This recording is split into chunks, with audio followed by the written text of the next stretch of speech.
All right, so I think we're actually live right We now. are So, live, sir. Yep. yeah, what's up, guys? All right, so we got my boy Alex in the building playing with fire. We're waiting on Duke. Duke is gonna jump in, but brothers are always late. Usually I'm late, so finally on time.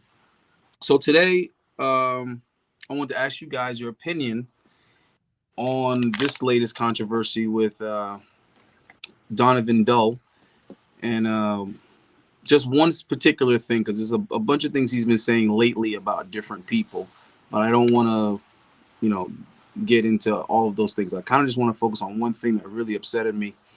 That actually, the first time it irritated me was when somebody was doing it to Donovan himself. So I Uh-huh. thought it'd be interesting to talk about it because the bringing up the wives, girlfriends, family members things is really lowbrow shit. So I just want to see what you thought about it and what Duke thought about it, because I know you guys are both somewhat familiar with Don. Yeah, I agree with you. I mean, I've had my share of controversies. I never go after people's girlfriends, wives, or kids. I do think we need to make a distinction, though. I think there is a difference between going after someone's girl if she's a Mhm. public figure or if she's a private figure. So Preacher's wife is not a Right. public figure, as far as I understand. Yeah. Like, I've never seen her on the channel. She's like a private figure.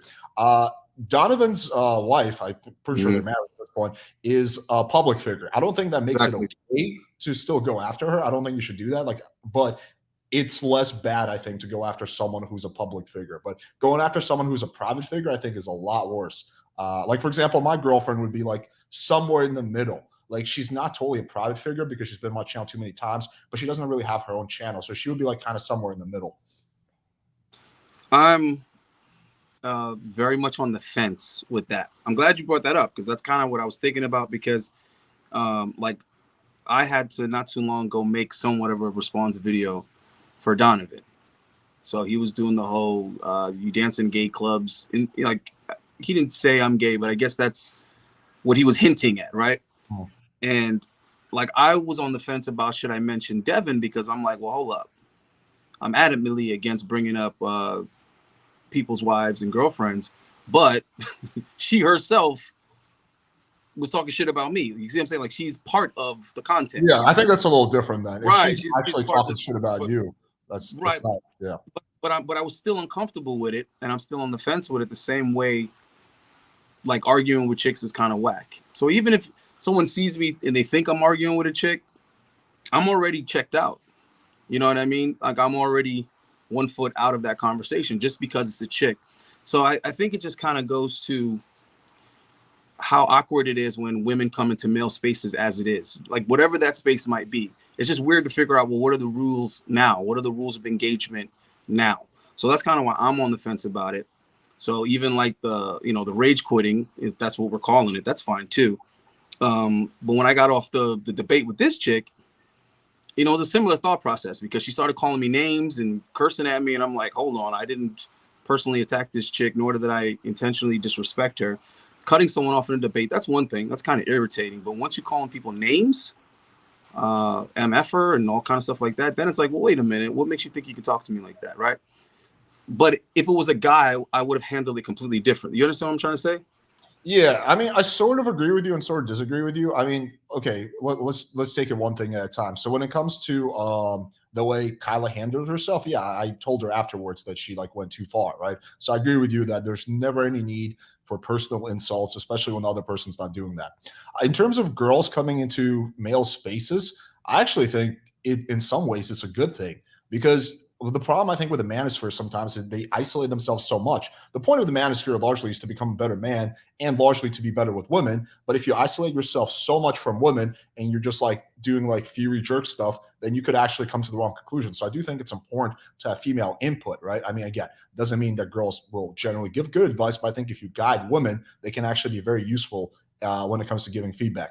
In terms of like how to engage, yeah, I think it's a tricky topic. I think that this is kind of how I operate. I will never attack like someone's wife or girlfriends for like them own, but I will attack hypocrisy. So if someone's saying, yo, I'm not married, I will never get married, marriage is gay, and they're married, they're married, I will bring that up. But it won't be to attack the wife. It will be to attack the person that's, being a hypocrite, right?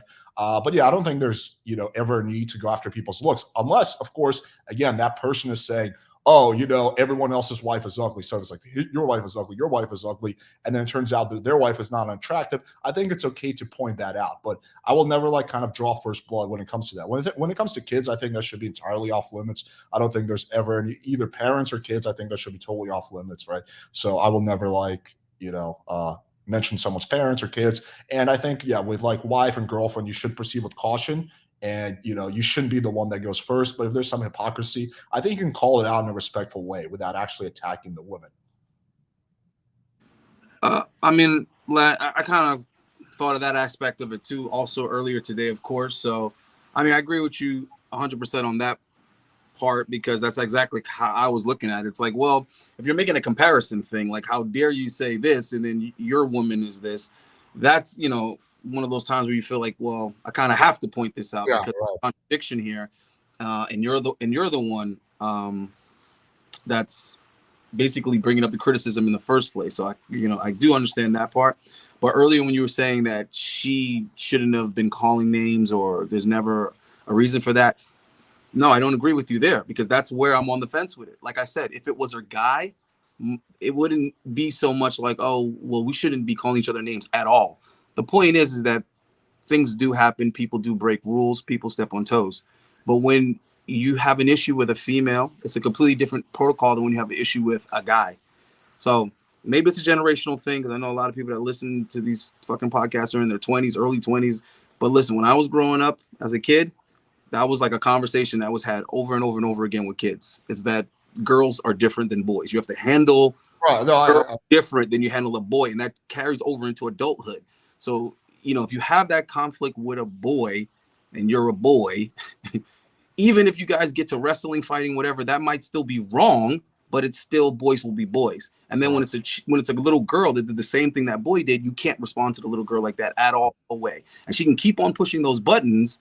And then it's like, well, how do you retaliate? How do you defend yourself? How do you know what I'm saying? You're limited, right? And then she can keep on antagonizing.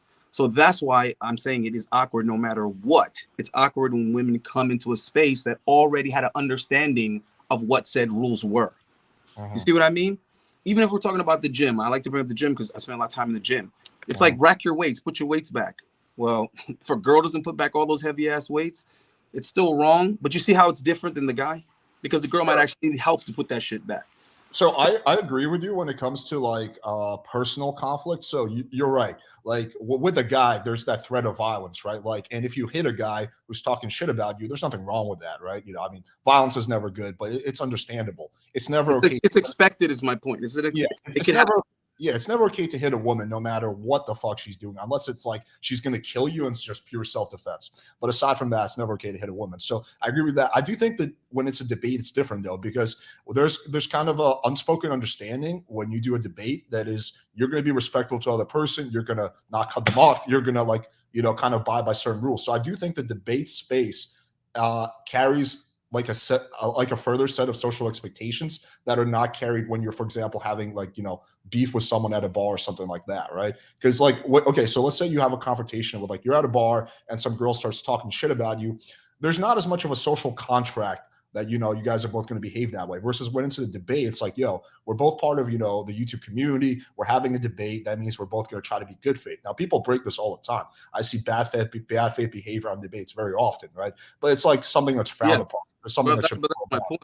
Yeah, that's my point, is that rules will be broken, and when the female breaks the rules, then what? That's what I'm trying to say. Then it's like, well, then what?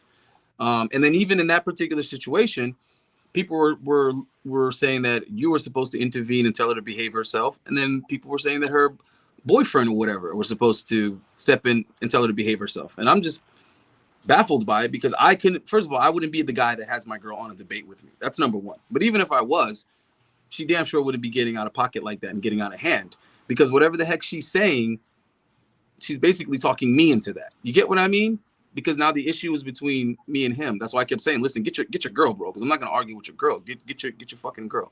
So that's why I'm saying it gets tricky when someone is stepping that far out of line and the genders is different. It just is, bro. That's what I'm trying to say. There's no fucking equality handbook where it's going to be the same consequence for her. So that's why I was like, all right, man, I was leaving anyway, but I'm extra checking out now. Like, I'm getting the fuck out of here. All right, so we're 10 minutes in, and I wanted to play the clip when Duke was on, so I was just killing some time. Oh, there you go. All right, there you go, Duke. I want to run the clip. Oh, can I mention something real quick when it comes to like conflict with women on debates? So this is like personally how I approach it, right? And I think this is probably it's maybe not the most gallant or like gentleman-like way of approaching it, but this is what I find the most effective way. When a girl's being disrespectful to me during a debate, and this has happened to me many times, what I do is I just stay as calm as possible, and I try to rile them up as much as possible. So I try to make them like literally like just go fucking crazy. So that will be done through mild trolling, kind of being a little condescending, stuff like that. My goal is to just make the girl totally lose her shit, so then she looks like an idiot in front of the audience, because I'm not going to yell at a girl. I'm not going to like also raise my voice. Like, obviously that would make me look bad. So I approach it from a very Machiavellian perspective. It's like, okay, like if I'm having a debate with someone and they're being good faith to me, I will never be condescending. I will always be good faith. But if someone crosses that line first and starts being disrespectful towards me, then kind of the rules go out the window, and I'm going to provoke them as much as possible to get them to lose their shit. No. And Fresh both admitted, hey, you know what? Hey, look. We got a little bit carried away. Our bad. They owned it. And they copped to it.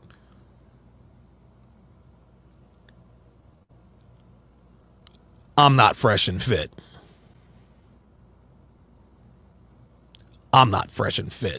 Yeah, we know that, Donovan. Preach, your wife is a fucking fat ass. I'm going to say that one more fucking time. Preach, your wife is a fucking fat ass. And if you have a problem with it, then you can challenge me to a boxing match. And I will fuck you up. And you know it. Dude, this is so funny. He's saying, I'm going to fight you because I insulted your wife. Like, usually it's the opposite. Like, you insult someone's wife, then that person wants to fight you. He's literally saying, I'm going to insult your wife, and then I'm going to fight you. This is just like a really weird type of, I don't know. I mean, I understand that fucking Donovan and Myron are friends, but like, I don't know, if like my friend had to like drama or conflict with someone, I certainly would not be like trying to fucking like white knight for them and being like, I'm going to fight you because you don't get along with my friend. I don't know. I think this is just very low level behavior for Donovan. Well, I think I don't think he was serious about any of that. I just think that that was really cheap and low to bring it, to bring up his chick. And then it's crazy because it's like, okay, there's so many different layers to this, right? But let me say this. Obviously, it's wrong. It's inappropriate, right? It's bad taste. But the thing that's crazy is we just went through this.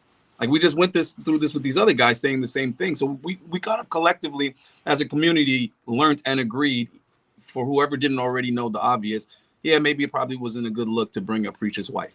You know what I mean? I feel like as a community, we kind of like shook our head and said, yeah, that was kind of whack. So for him to kind of like be doing that again, it's like, damn, bro, this is a cheap gimmick as it is, but it's already been done. Like, this gag's already been done, bro. So. Well, if you know anything about Donovan, you know he flip-flops on shit a lot. I've seen him flip-flop time and time again. Like, one day he's all for like debating anyone who thinks differently than him. Like, for example, when I had my series of debates with him, next minute he's like, oh, I should have never done that. Debates, these people I should never debate them. So he flip-flops on shit all the time. He's not someone who's consistent in his beliefs and ideologies. He's constantly flip-flopping.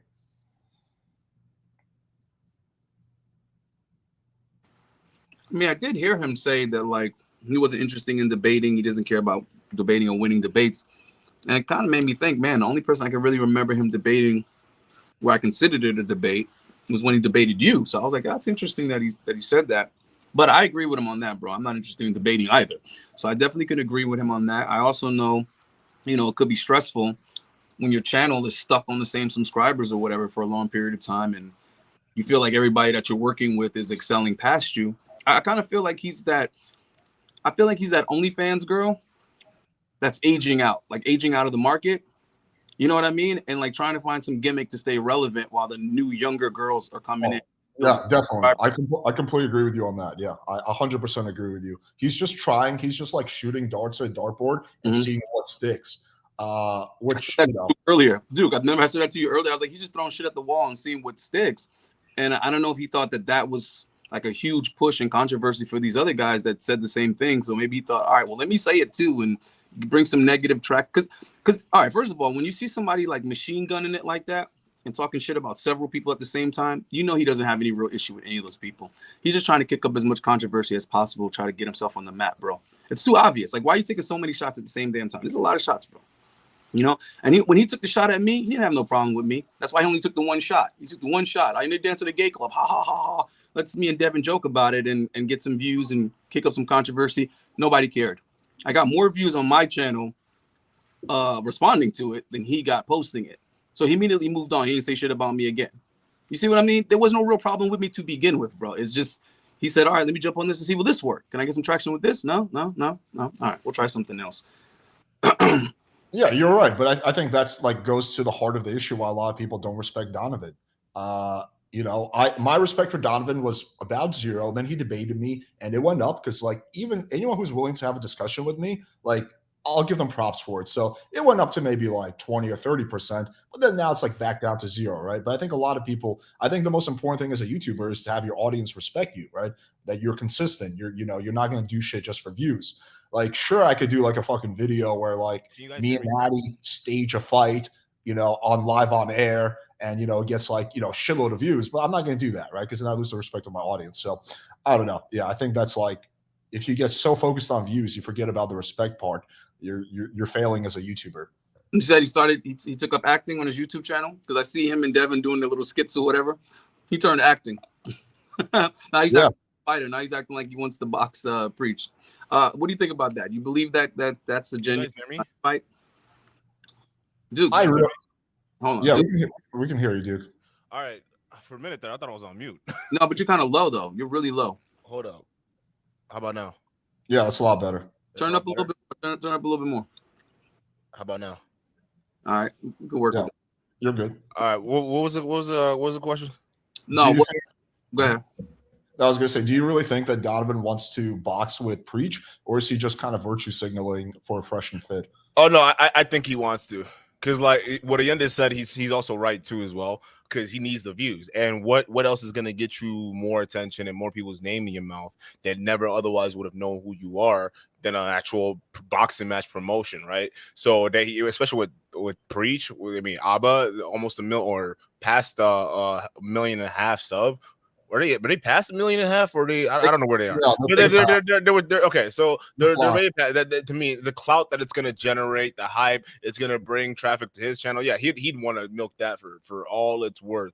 But the thing is, it's just like we talked about earlier, Allende. It'd be like, what do you call it? Him, even though he'll probably get his ass whooped, right? It'd be worth it. It'd be worth it for the clout. I take that ass whoop and Preach. I take that ass whoop. Yeah, I mean that's it. That's all he cares about. It's the clout. 1.5, right? Well, I mean, I don't mean it like that. I mean, you can lose a fight, bro. You know what I mean? In this particular case, you would still benefit even if you did lose the fight. You know what I mean? I think that's a beautiful scenario. Because usually when you lose, you don't take home shit. You lose. That's the whole point. But Duke, what do you think about just the concept, just the idea? Because I know you were married at one point. I was married. So we both have had wives, actual wives before that we weren't ashamed to admit to being married to. Yeah. No pun intended. But what do you think about just involving guys' wives in general? I think it's unless if the woman didn't involve herself and made it known that she wants to smoke, it's kind of like a cheap blow. It's a cheap blow aimed to or designed to hurt their opponent, and it's a low blow at the end of the day, because if she's trying to stay private and you drag her into it, it's like, all right, bro, well now you're asking for it. Because I've seen Abra, I've seen Preach, I've not seen Preach's wife anywhere near his content. At least if you want to compare it the same way him and Devon, I just want to call her that, does with Donnie Boy's platform, right? So it's safe to say she's on there. She could say she's a content creator, so you can bring her in because she's fair game. But to bring in Preach's wife, man, it don't make any sense, because that's the stuff that that anger a lot of husbands, right? Because it's risky enough to get married in this day and age. You have to really trust and make sure that's the woman for you. And so for a guy who's married and took that risk, took that oath, and then have somebody else disrespect your woman, yeah, it's an elevated sense of, I mean, next to somebody's property, you're asking for it, bro. He has the rights to defend him. Yeah, no, that's exactly what I was saying earlier. Actually, right before you came out, like you literally just exactly what I said. Yeah, I mean, yeah, I think it's a really bad look. I do think like in this community, I think like the majority of the community, maybe 80%, is like, don't talk about people's wives. Like this is going too far. But I think there's like a solid minority that is actually like way too obsessed with people's girlfriends or wives. Like I'll tell you this, like, so there's this black pillar who's, comes on my channel from time to time to debate. I counted one time when he was on for a debate in the span of 20 minutes, he brought up my girlfriend 6 times. He talks about my girlfriend more than I talk about my girlfriend. If you're talking about someone's girlfriend more than you are, he like literally couldn't make an argument without referencing my girlfriend. I was like, dude, is like literally like, are you like fucking, are you have a crush on her or something? Like this is really weird. And he then probably like, does. It's possible. But then sometimes also like in the chat, right? I'll be doing like a very deep debate. Like, for example, I'll have Robert Glover on and we're talking about like, how to improve as a man, like really value deep content. And the whole chat, all they're talking about is they're trying to like rate Natty. Like, oh, I think she's a 6, bro. No, man, I think she's a 7.5. No, bro, she's got a nice body. So she's like at least a 5. Like they're just like going off. And I'm like, is this what you guys are so focused on? Like how it leads me to believe that a lot of these guys in the spaces are not really serious, and the problems that they're claiming are problems.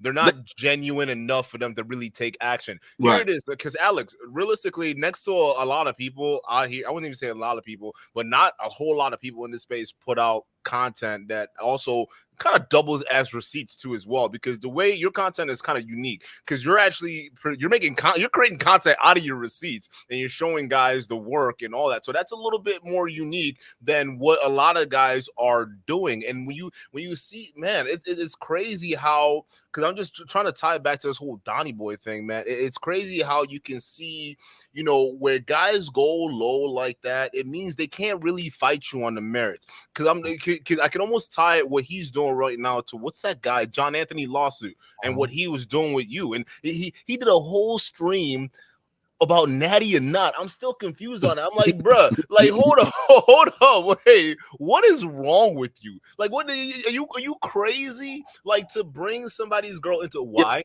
Because real quick, at the end of the day, he can't fight you on the merits, bro. He can't fight you on the facts, whatever his stats, or maybe if he makes up his own graph, I guess maybe he could beat you out. I don't know. It's just weird that when guys go low, it's because they generally don't have equal enough argument.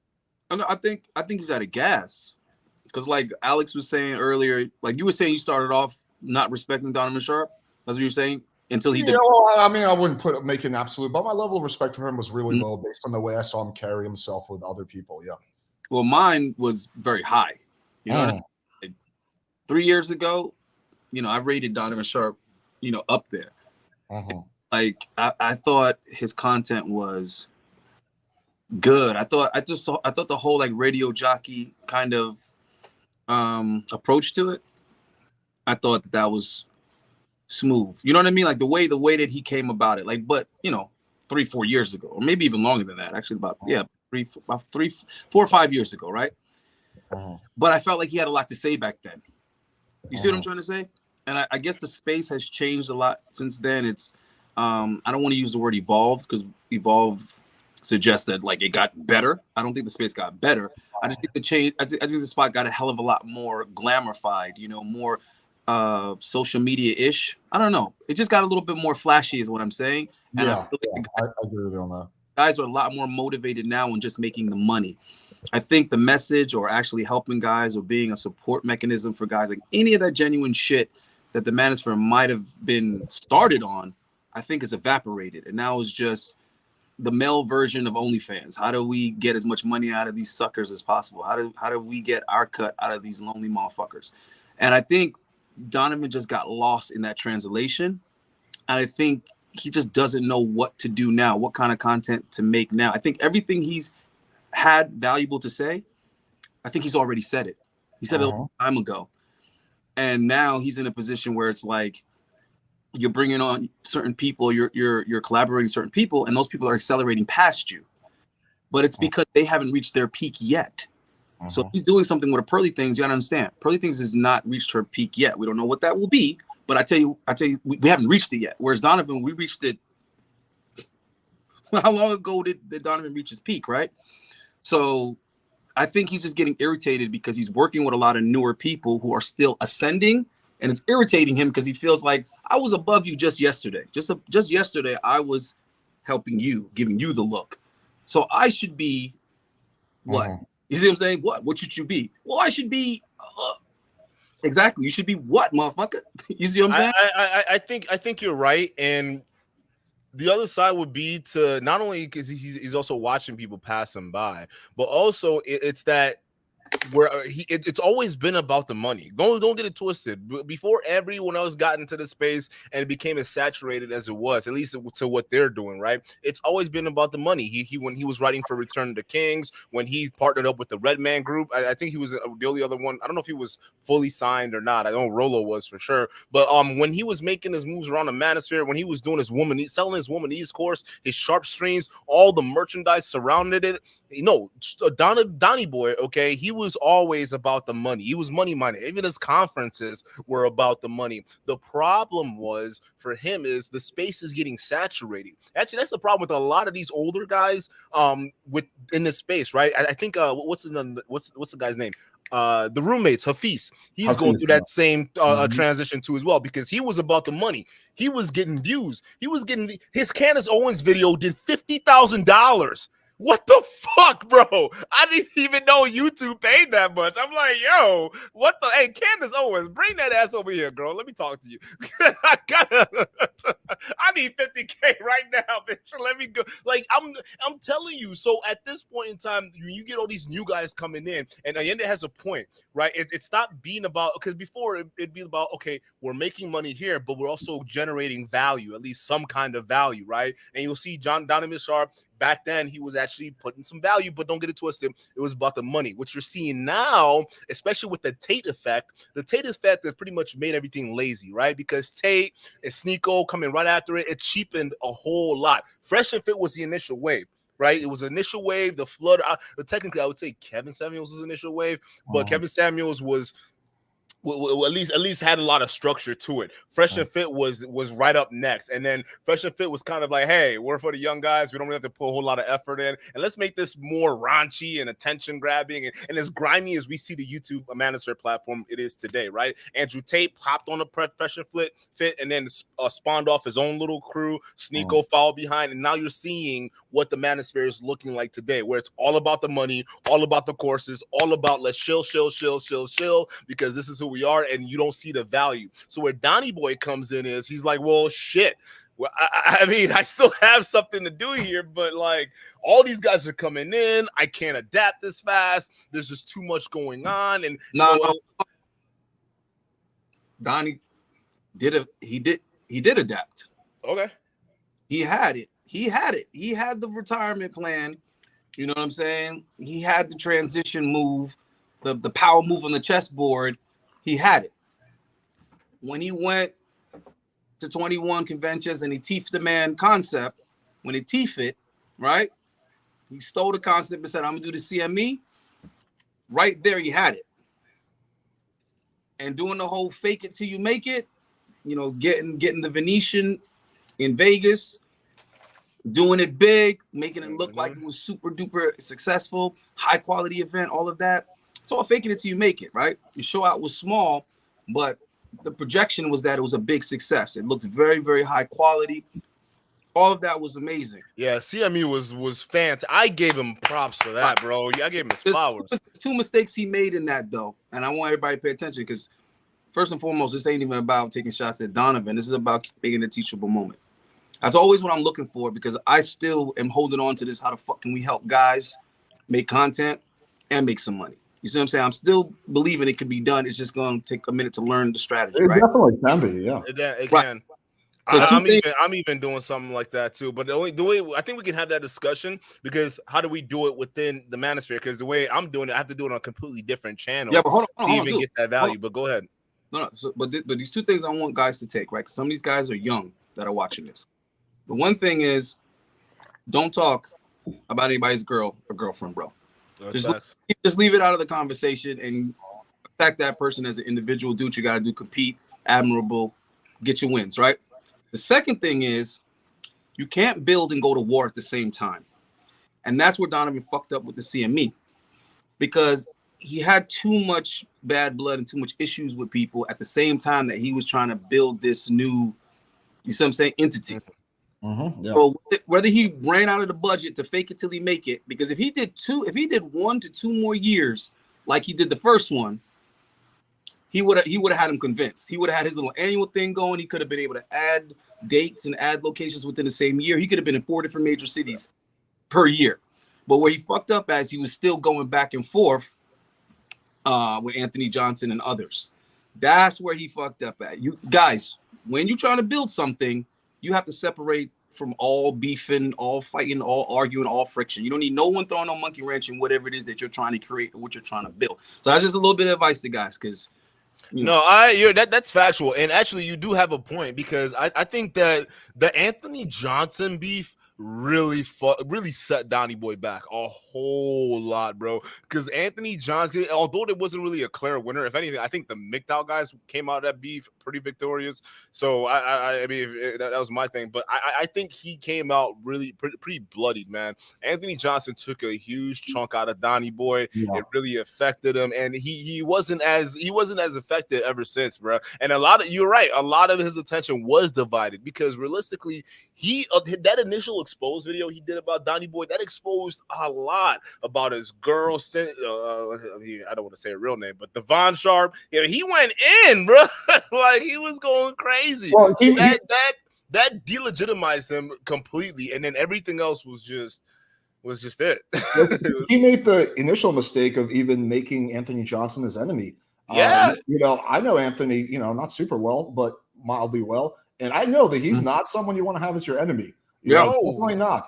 Like, I'm not saying you should kiss his ass or something like that, but there are ways to handle conflict that don't turn people into your enemies. You can have an amicable, I don't want to mention any names because the audience doesn't know this, but there's been many people who've been on my platform who were regulars who are no longer on my platform. No, I'm not talking about Kevin. He's still a regular, who you don't know that we had a falling out because we did it amicably behind closed doors. And like, hey, listen, man, and it doesn't have to turn to this like big drama thing. In fact, I would argue that that's to your disadvantage. The only reason that happened to me with John was because John was unwilling to handle it behind closed doors. It was him that wanted to make the whole thing public, not me. So yeah, I would just push back on one thing you said, Duke. I do agree with you that most of the people in the space are grifters, but I would say there's people like Pearly Things, for example. I don't think she's all about the money. I don't even know if she's like selling anything, honestly. Someone like Kevin Samuels, I don't feel like he was all about the money. I feel like he really believed in that shit.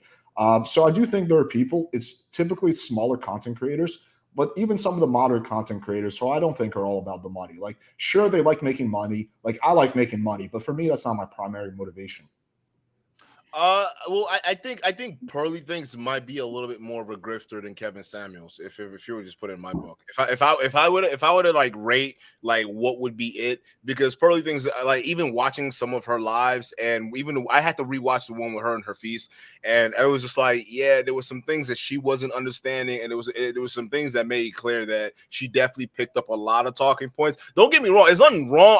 I'm not saying that there's anything wrong with that, and she's even said it herself during that debate where she what's wrong with making money, right? Even her idea of starting a show to help women was a reality TV show where she gets a bunch of 304s together and then tries to turn 304s into housewives. And it's like, how is that supposed to help women if you're genuinely trying to help women? So that was a whole conversation there. And Pearl wasn't getting the fact that, hey, you getting 304s and doing a reality TV dating show ish. You don't want to call it that, but that's what it is. Thinking that's going to help modern women be better. That's not helping modern women be better. That's just going to get you more views. Sure. Because, yeah, but I'm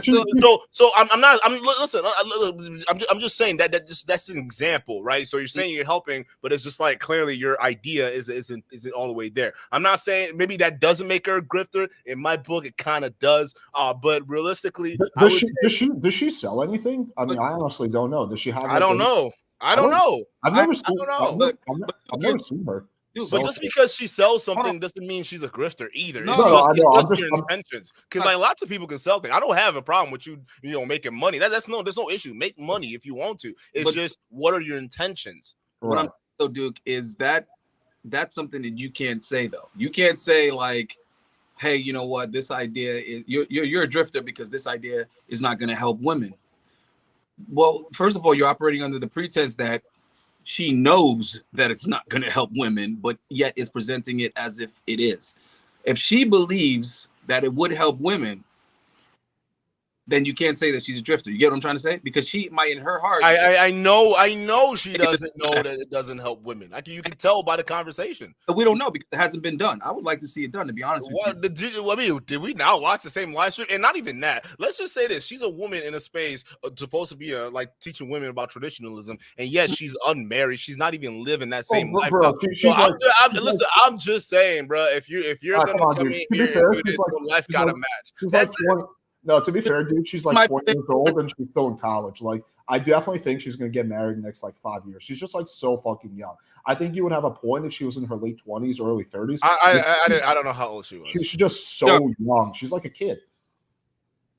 She just came up of a listen. I mean, you can. It's not gonna change my mind, bro. My mind is set. Like I saw and I heard what I heard. She's rapping, bro. Like this is what it is. We're not trying to change your mind. It's just, you know, just offering counter perspective. I mean, I do. No. I hear what you're coming from, though. Yeah, I think she's definitely genuine. I think she's trying to do what she says she's trying to do, and I also think, well, wait, how old did you say she was? I think, as far as I understood, she's like. I thought she was older than that, though. I thought she was like 20 or something. Someone in the chat said 25. I thought she was 20, but maybe I'm wrong. I think she's in. But either way, because listen, I clown that passport dude. What's his name? Austin Holloman. I clown him, right? Because this is 23-year-old coming here trying to tell grown men how to live their lives, right? Which, okay, fine, it is what it is. But my thing is, he's not a grown man. He's trying to tell motherfuckers his age and younger. But like, look at his audience demographic, and it'll let you know. All right, it's a lot of these grown folks. But let me get to my main point before you get on that, right? My main point is we have an influx of a bunch of. If she's 20 years old.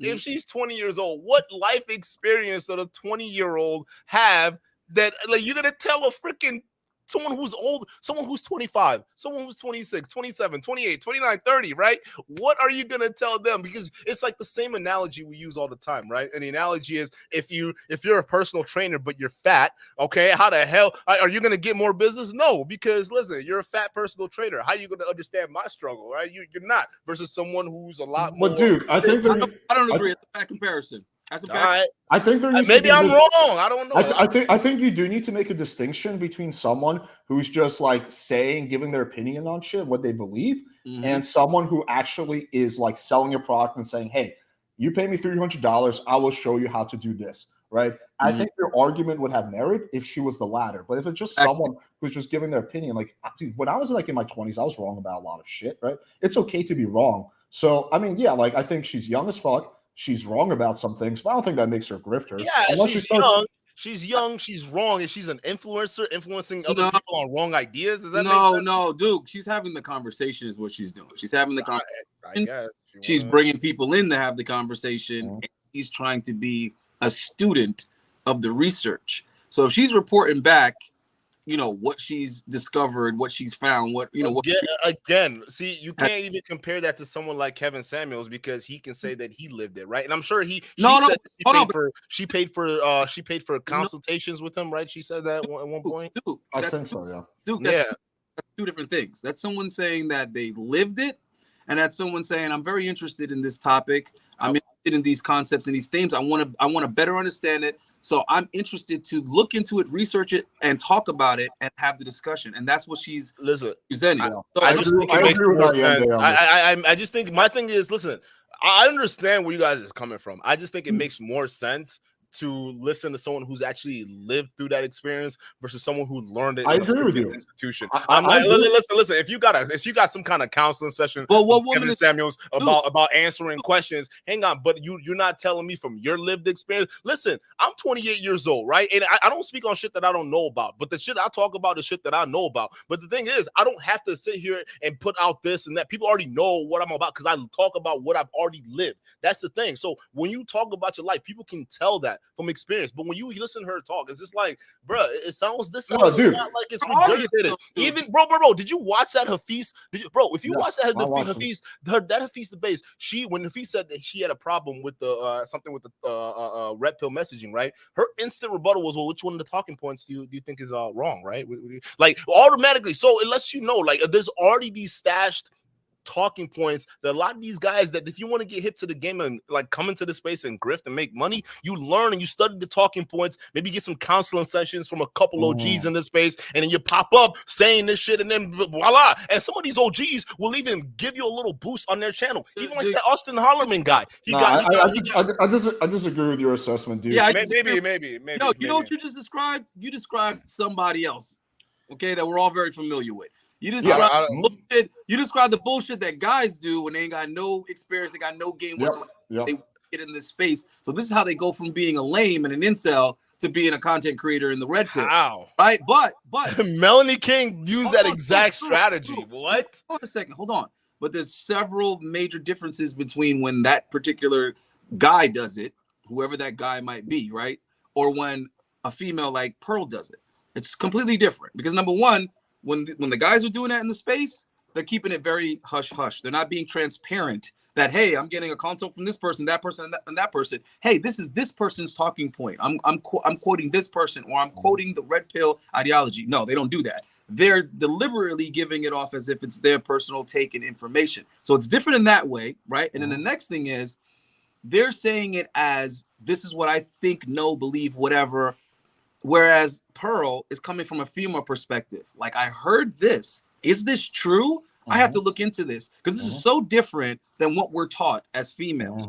So that's where she's coming from. And I think that's valuable and important because enough women aren't asking those questions and aren't thinking that way. Most women, I don't think women are going to get to that point. Where they're gonna do that. Most women, as soon as they hear something like what we would say or what's talked about in the red pill, they instantly put up a wall. They resist it. They fight it.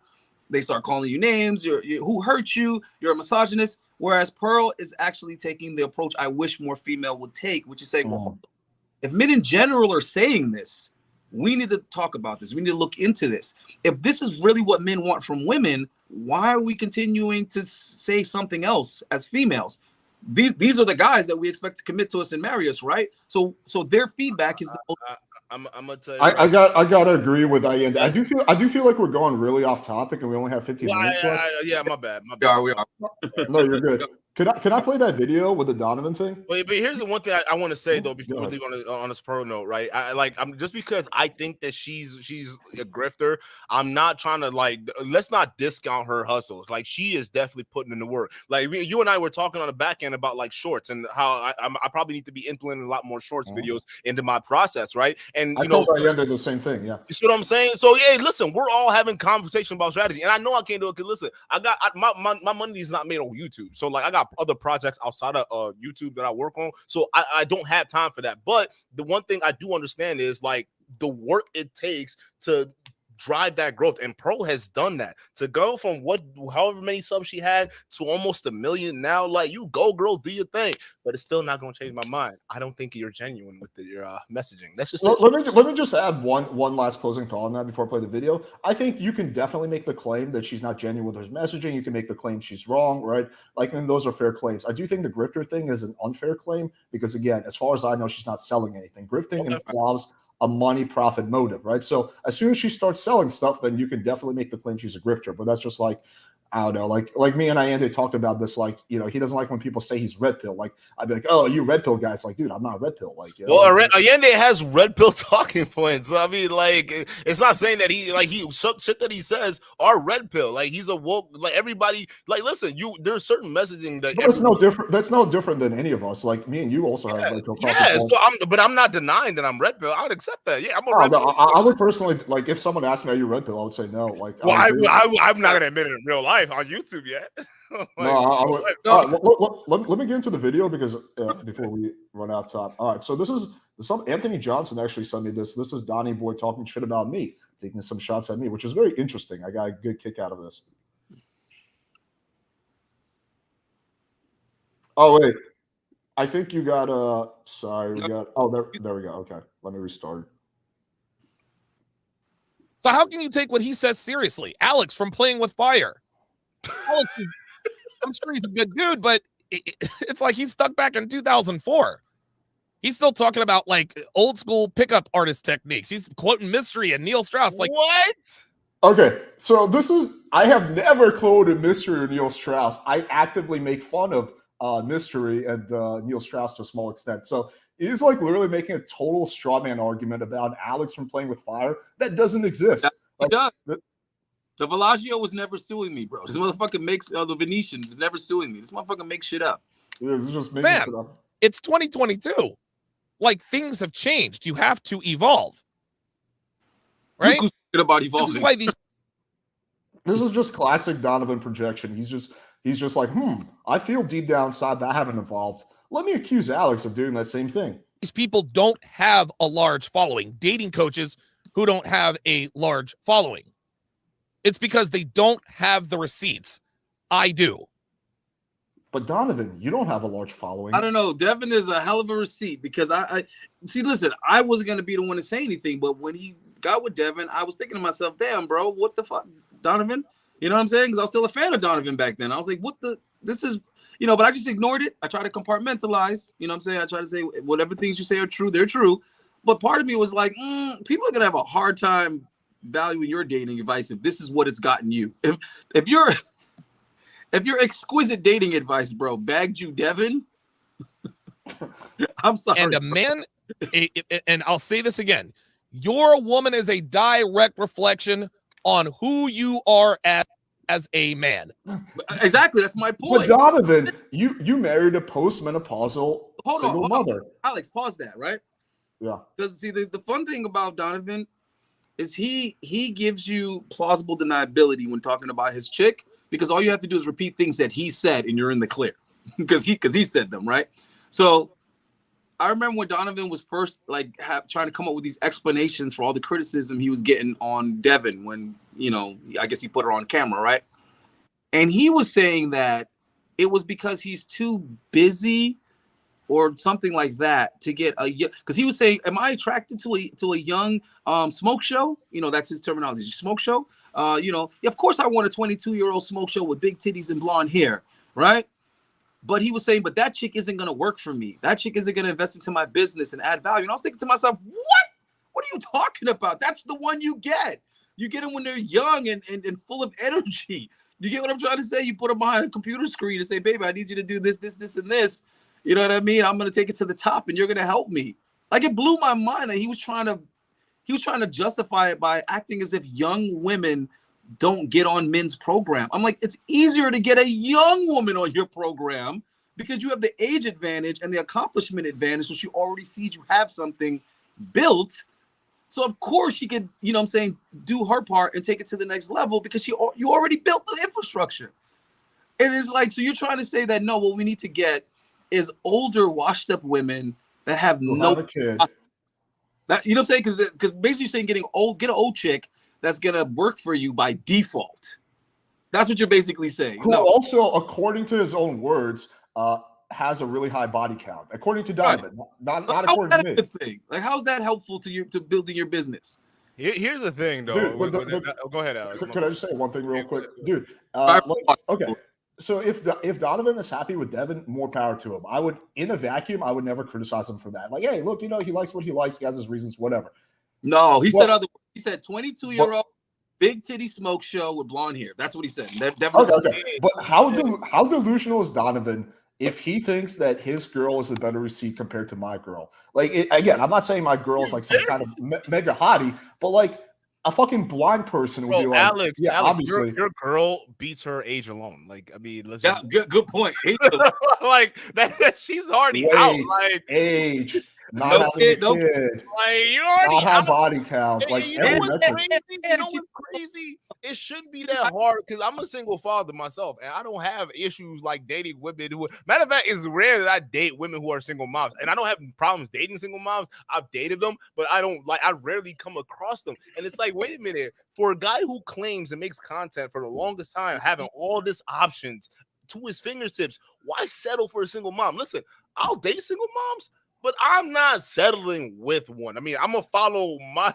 I mean, that's the red pill tenet I agree with. So why the fuck does someone who preaches hard against this, right? And mind you, I agree with that red pill tenet. I'm red pill. I agree with that. I'm not gonna follow his footsteps. So why is he out here teaching people if he not living that life? You got to ask that question. I'm sorry. I just find it funny that every single thing Donovan accuses me of actually applies to him. Being outdated, check. Not having receipts, check. Having a, let's just say, a low quality by a lot of people's standards partner, check. And like the idea that Donovan has more receipts to me is the most hilarious. The only receipt he has is Devin, which I would say is, again, in my opinion, not that much of a receipt. But like compare that to like all the chicks I bring on my stream, all the Larry reports, all the shit that I document on my channel. It's like, didn't dude, he try to do that? He tried to do that dating shit with like a bunch of busted up chick. He used his wife and a couple other girls to do a dating show, right? Or am I wrong on that? Somebody tried that. I with a show concept for him, Woman Needs Wednesday, and every Wednesday bring on a group of women, translate the type of shit women say into what they actually mean when they use those terms and phrases. And bro, this dude cannot make conversation with these chicks. He couldn't question them. I just was like, it really threw me off. I was like, okay, I guess Donovan does not know how to deal with attractive women, young women, women that someone would actually want to sleep with. It seems like if it's someone that someone would actually want to hook up with, he doesn't know how to really make engaging, interesting conversation with them. Even his timing is super awkward. Bro, can I say with him? I just was like, and I'm thinking this is Donovan Sharpe, you know what I mean? So it's like the more I got to know him is the more like the, I don't know what you want to call it, the glitter faded away. I was like, bro, you're definitely not what I thought. You're one of the pointing people when you meet him in person, right? Ayunde, what does that mentality remind you of, bro? A lot of these other dudes that be in the chat rooms of these same dudes that follow him, bro. That's the mindset, right? Especially when it comes to really attractive women, right? They view them because, like, think about it. You notice when Donovan was on Fresh and Fit, the way he interacts with girls, they almost thinks like, well, if you have to be a super cold, hardcore red pill guy and be like a complete dick. The way Myron react, the way he has no game, and you see what I'm saying? And these guys think that the harsh way of dealing with the female is the way to command respect from them, and it's like, bro, that is not working, because you know what it's gonna lead you. You want to know the end, the future of that? The future is look at Devin. That's who you're gonna get. Yeah, because that's the person that's gonna put up with that shit. The future is all the young hot girls are just gonna clown you. But I think Donovan ain't going for that, or they won't even acknowledge you. He's not even on the radar. You know what I'm saying, of women in their 20s and early 30s that are attractive. They see him as like a weird old man. Like that's like, oh yeah, this guy's strange, right? He's socially awkward. Yeah, I would say that's the thing. I was thinking about the whole boxing invite, and I was like, last time I checked, bro, his health was really bad, a lot of medical conditions, and I'm just like, he cannot be serious about this. Because what if Preach says the same thing he said before, and Preach says, yeah, I'm down, let's do it. I'll even come to your city and do it. Then what? Donovan's like, shit. I don't know if they're gonna respond. From what I've seen, Preach hasn't responded yet, and I don't think he is, because I think Preach knows that that's what Donovan wants. He wants to be acknowledged by a channel of that size. He wants to be able to engage with them, because I think he's trying to, recreate this situation with them and FNF. You know what I mean? I think he's like, yeah, I need something to engage in that's gonna give me content for a period of time, because Kevin Samuels is gone, so can't cover his content anymore.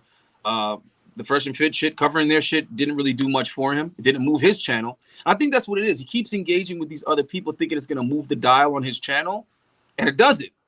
It gets good view on their channel because they're them, but it's not because Donovan's on that it's getting these views. It's not because Pearl is with Donovan that it's getting views. It's because it's Pearl, right? So I think he's looking for something where he's the main antagonist. You get what I'm trying to say? Like, he's looking for something where he's the center of attention, because hanging out with other people just isn't working for him, bro. Or covering other people's content. Like, he's turned channel into a response channel for two other people's channel in the past year that I can tell. Might be more watching shit, but I've already seen him cover. My bad, bro. Go ahead. No, good. Go ahead. But that's just that, like, you supposedly bring somebody in, and then your channel becomes the channel that covers. What? Because like what you said was you were on point, because I feel like he kind of ran out of ideas, bro. And he's like, well, let me just cover these guys and apply my tenets to it. It's like, bro, you could easily be doing what Kevin Samuels was doing. You could have easily been doing what Fresh and Fit was doing instead of spending money on all these goddamn conferences. I'm not saying. Listen. I'm not saying he could have done it himself, but he could at least had the tools too. I mean, for instance, he tried to recruit you to get the girls for him, right? So if he would have figured out how to, the problem with him is relationship management. If he realized how to properly manage people and know who to not beef with, I think he would have been on a different path, right? Because realistically, if I don't know, you said you brought that show concept to him before Fresh and Fit or after Fresh and, or no, it was something completely different, just like Womanese Wednesdays. You get what I'm saying? Just like it was just isolated to that, like translating what they say, because he wrote the book, Womanese, right? So right. So I just thought, that would make a cool live show to see that play out. But here's the thing, though. That, in my mind, what made that a good idea is being under the pretense that Donovan actually was good at translating what women say to what they mean. And that's the part that was missing, is he wasn't actually good at demonstrating. No, he's not.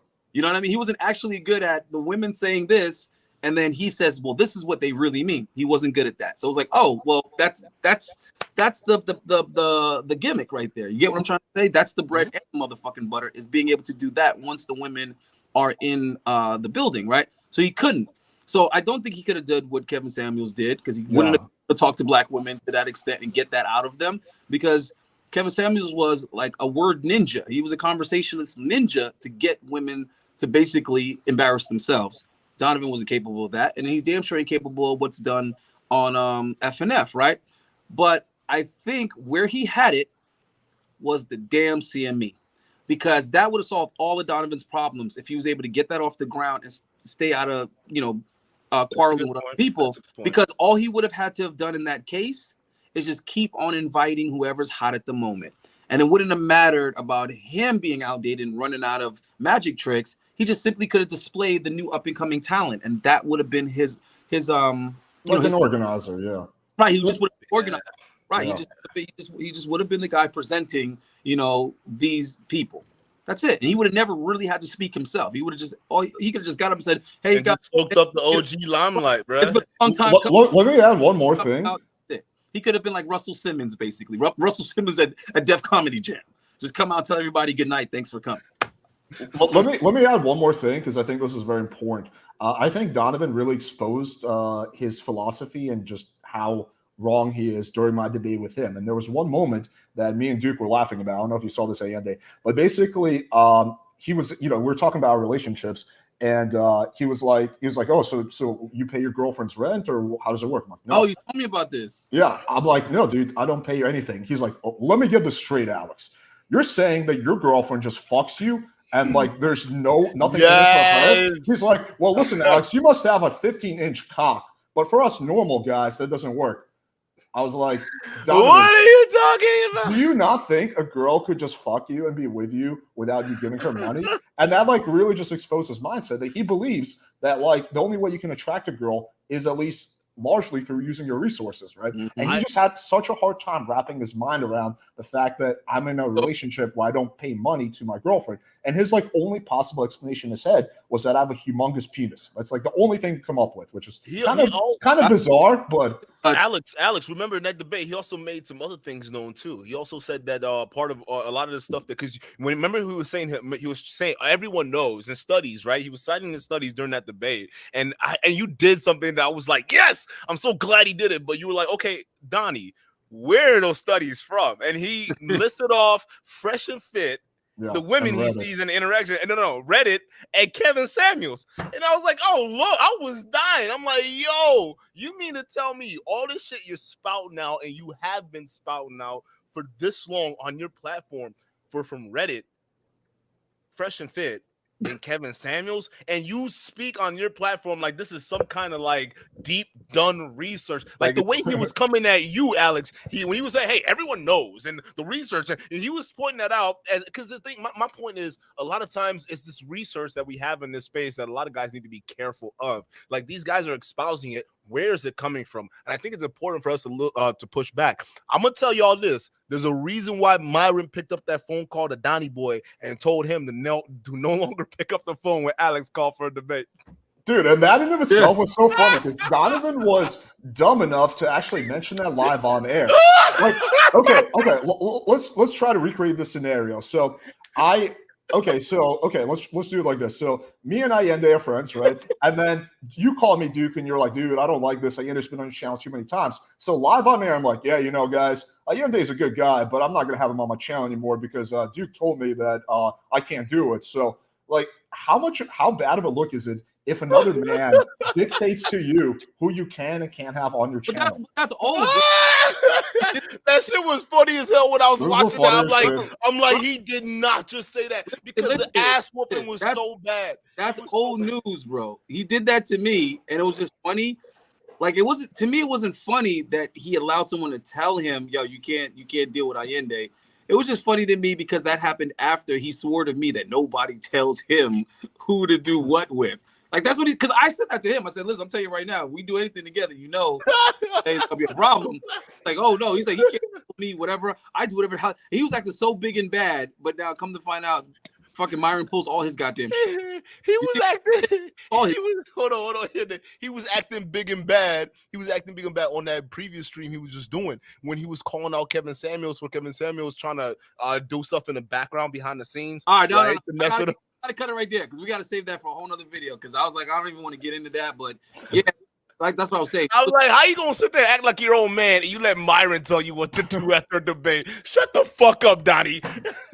Dude, I would pay like $1,000 to have a recording of that conversation and how it went. Like, mine's like, hey, Donnie, you realize that this is a really bad look. Like, you just have no idea what you're talking about. Therefore, you cannot talk to Alex.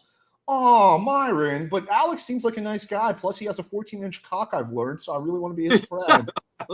Like, how did that conversation go? I would love to hear a recording of that. Hey, good job on that, by the way, man. I think when we have these open discussions, when these guys start citing off facts and stats and whatnot, we got to pay attention to where these facts and stats and things are coming from. Because you pull up a graph, okay, where's this graph from, right? Where are these charts? Where are these studies from, bro? Like, what is happening here? Hold on.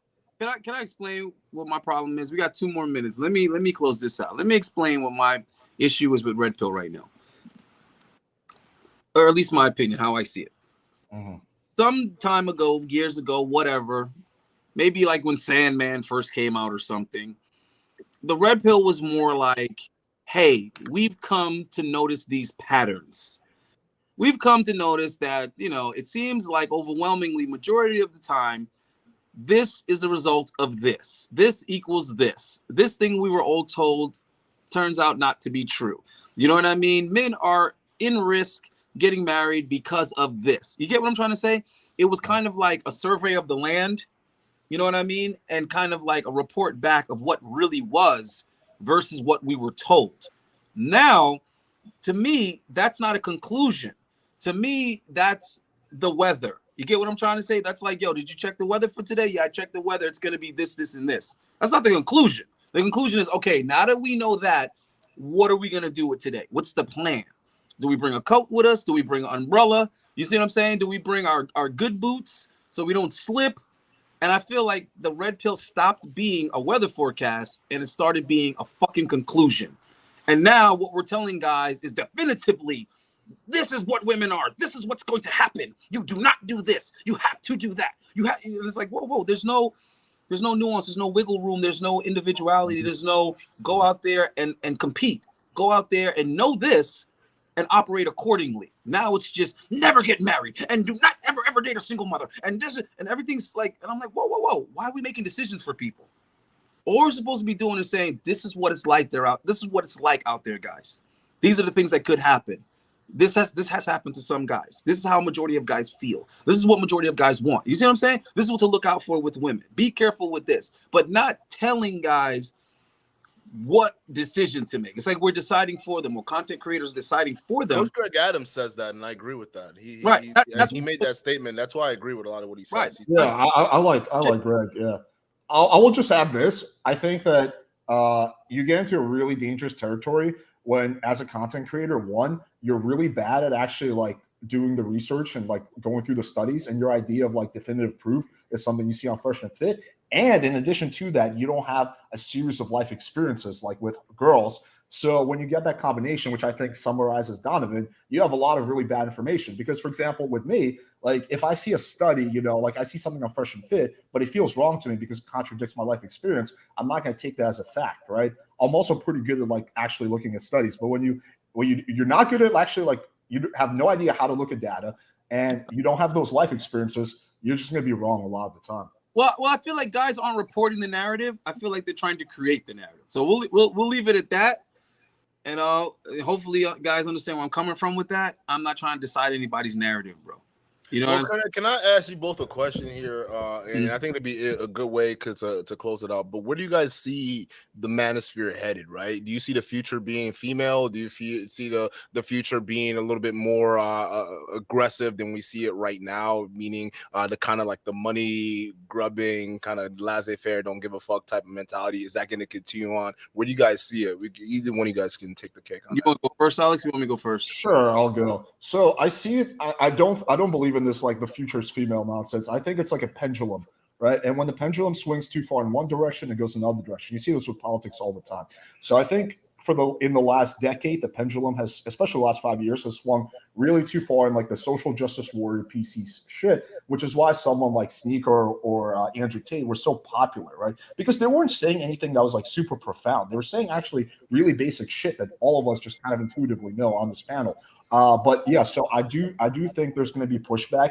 I do think the manosphere is going to grow. Now, in terms of how it's going to grow, I think unfortunately there's going to be a lot of money grubbing. I think the internet is just kind of like the wild, wild west, where like, you know, there's no law against me saying like, yo, buy my product and you'll have a threesome within 24 hours. I can make the craziest claims ever, and no, there's no like repercussions for that besides people like not, you know, respecting me. So I do think there's going to be a lot of money grubbing. I do think it's important for content creators like us and other content creators to call out the bad ideas.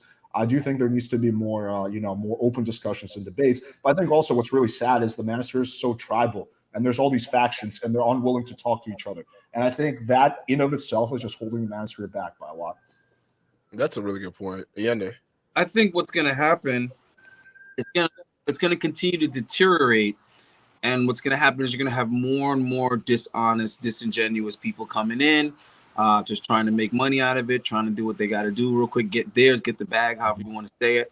I think there's going to be just more and more predatorial behavior and practices in it. And I think each one is going to kind of influence the other.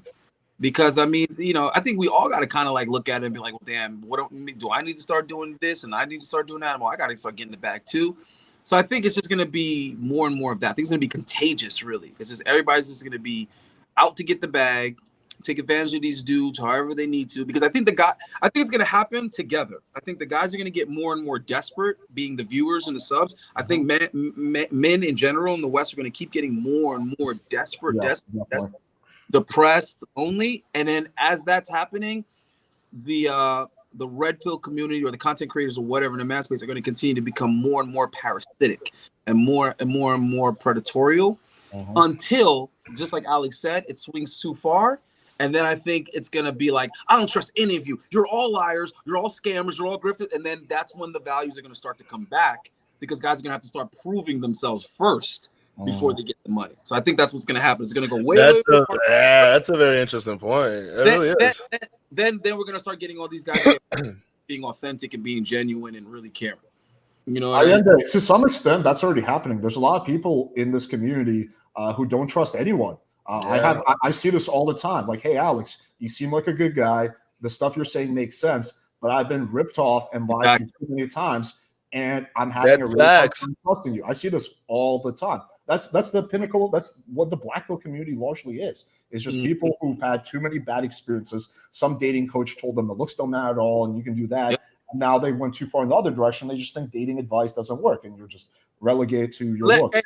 Oh wait, hold on, Alex. You're done with John Anthony, right? Like you vowed to. Yeah, yeah. We're signing a contract to like not. Really? Fuck. Sorry, Charlie. Just for fun, like for actual, just purely entertainment, Yeah. I wanted to like cover his commercial because I think it's just so funny, bro. His commercial is so. He has a commercial? Yeah, you ever see the? No? No, Oh, I haven't seen the I haven't commercial. seen it either. Wait, I These want to 5 words are gonna get every woman's attention. It doesn't matter if she thinks that you're clingy, short, or unattractive. Oh. It even works on Tinder, Bumble, and Instagram. It's like, Bro, that's exactly the example Alex just have her obsessed with you. Like, Yo, what 5 my words? boy out here making promises. Yeah, dude. There's a reason I've like this is something probably no one really knows, but like I've gone through countless marketing people when it comes to like my sales, is because pretty much every marketing person wants me to like say a bunch of shit that's not really true. I'm like, I can't promise these guys that they will get laid in a week. I cannot promise that. I cannot promise that these guys will have a girlfriend within a month, right? Because there's no guarantees in this, right? And they're like, come on, Alex, they'll sell more. I'm like, I can't do that. Like that would And be you know what's crazy? A lot of guys are looking to hear that shit. Which is crazy to me. I don't understand that. And it's like, yo, what the fuck? And that's why it makes sense why these fake it till you make it guys, they win so hard, bro. Because it's like, yo, you have to hear the commercial. Y'all want the lies. Because he is literally telling guys exactly what they want to hear. It doesn't matter how tall you are and if you're ugly. These 5 words are guaranteed to work for you. It's like, yeah, but like the thing is, we're supposed no matter if you feel that she's slipping away or even ghosting you, she will be back interested in no time with just these 5 words. And then he called himself the top dating coach in the world. In the fucking He's world. not saying that. He said that for real. The world, Craig. Oh no. Like, who the fuck? Oh no, dog. Hey, not with that channel, you not, bro. Dude, we need something like a better business bureau. Like yo, if you're like a business that's dishonest, you're gonna get a bad BBB review. You're gonna get bad reviews on Yelp. We need something like that for this community where there's some objective thing. Alex, that might be the next app you need to build. There you go. I might just do that. Yeah. I sold an app for $20K, so it's doable. It's doable. You can sell a fucking app, bro. All right, bro, guys. Yeah, that's just what it gotta be, bro. I gotta get out of here because I actually got a fucking date. You know how that shit goes. Thanks for coming on, guys. Thanks for having us. Yeah, bro. I think we kept it pretty civil, even though I know all 3 of us, we have our issues with Donnie. I tried to be as fair as possible, guys. So we want to throw mud, but don't be talking about people's wives, bro. Yeah. Moral story, people. All right, guys. All right, man. I appreciate you. I'll see you guys soon. Have a good night, bro.